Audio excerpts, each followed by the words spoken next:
A Michigan state senator is calling out President Donald Trump in a recent ad campaign over the still-shut Gordie Howe Bridge.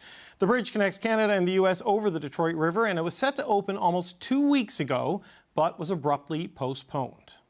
The Gordie Howe Bridge is finished, but Donald Trump won't open it because the billionaire family that owns the other bridge gave him $1 million. I'm Mallory McMorrow, and I've got one message for the president. Open this damn bridge. And you better believe I approve this message. The ribbon cutting was scheduled for June 13th, 2026. Invitations had gone out, highway connections were cleared, customs staff on both sides of the Detroit River were ready. Then, on June 11th, 2026, the Trump administration scuttled the opening at the 11th hour.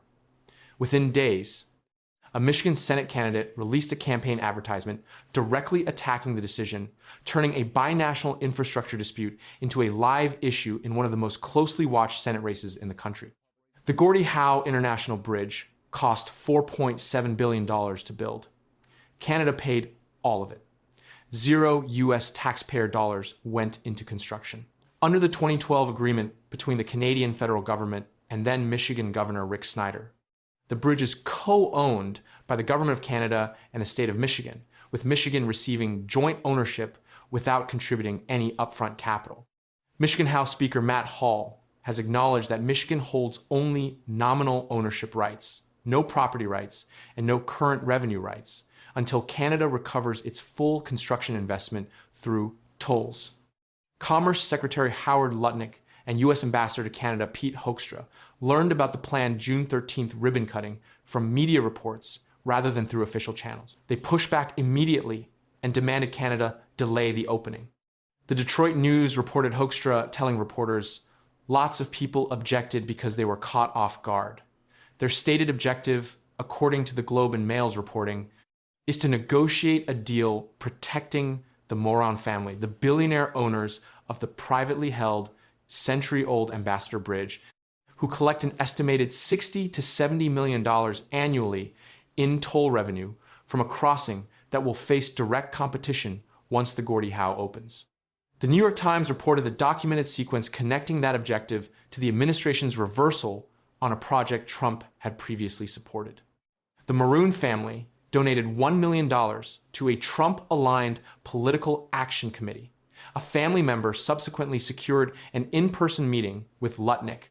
Within hours of that meeting, Trump posted on Truth Social attacking the Gordie Howe project, a bridge he had publicly supported during his first term.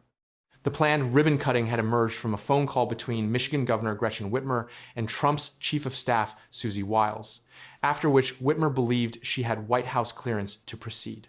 Invitations were distributed on that understanding. Lutnick and Hoekstra were not part of that conversation and were not informed before the announcement went public, producing the internal administration confusion that ultimately resulted in the delay being imposed after the ceremony was already scheduled.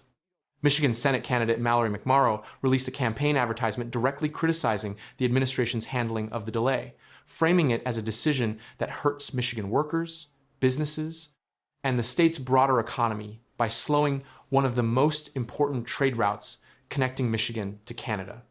Her campaign positioned the bridge as a completed, ready-to-use infrastructure investment that should open on its merits rather than remain hostage to a political negotiation involving a private competitor's revenue protection.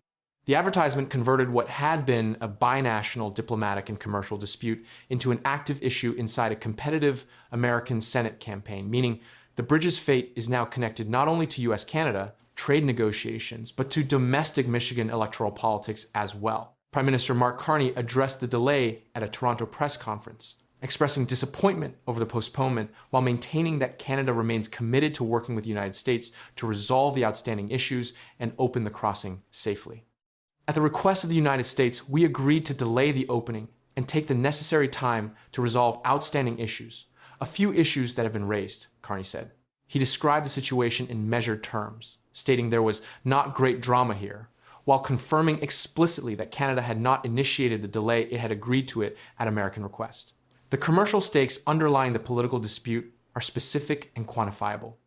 The Ambassador Bridge, built in 1929, carries up to 25% of all North American surface trade across just 4 lanes. The Gordie Howe Bridge has 6 lanes, lower commercial tolls, and direct connections to both Highway 401 in Ontario and Interstate 75 in Michigan. Bypassing the congested Windsor surface streets, the Ambassador Bridge's approach currently requires trucks to navigate. The Ambassador charges commercial trucks between $100 and $140 per crossing. The Gordie Howe's commercial rate is set at approximately $60 per crossing for a standard truck configuration. That toll differential is the commercial mechanism through which the Gordie Howe's opening would redirect significant freight volume away from the Ambassador, and the mechanism the Mulroney family's political engagement with the administration is reportedly attempting to manage before the bridge is permitted to open.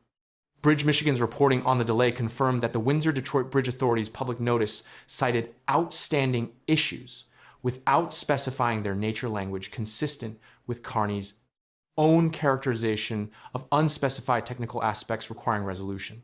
No safety deficiency, construction defect, or operational readiness failure has been publicly identified as the cause of the delay.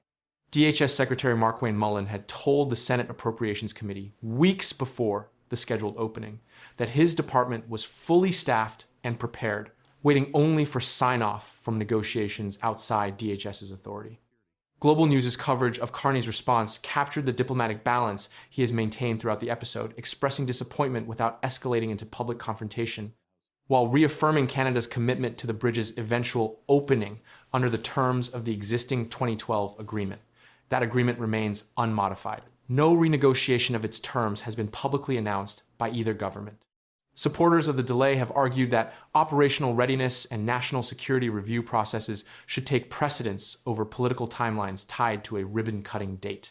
Critics, including McMorrow's campaign and Windsor Mayor Drew Dilkens, who separately stated that Canada need not fall on bent knee to secure the bridge's opening, argue the delay serves no operational purpose and instead disrupts a completed binational infrastructure project to protect a single private company's commercial position. House Democrats in Washington have formally requested an investigation into the sequence connecting the Moran family's political donation, the Lutnick meeting, and the subsequent reversal of Trump's previous support for the project. The bridge remains physically complete. The customs infrastructure is staffed and ready on both sides of the river. The toll collection system is operational. The opening date is undetermined. And a Michigan Senate campaign now features a binational bridge dispute as a defining issue, with a candidate publicly arguing that her own state's interests align more closely with completing a Canadian-financed infrastructure project than with the federal administration's current negotiating posture toward it. The political risk calculation behind McMorrow's advertisement reflects Michigan's specific economic exposure to the bridge dispute.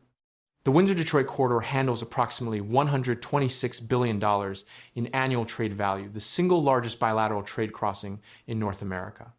Michigan's auto manufacturing sector, concentrated in the Metro Detroit region, depends on that corridor's capacity more than any other state economy in the country.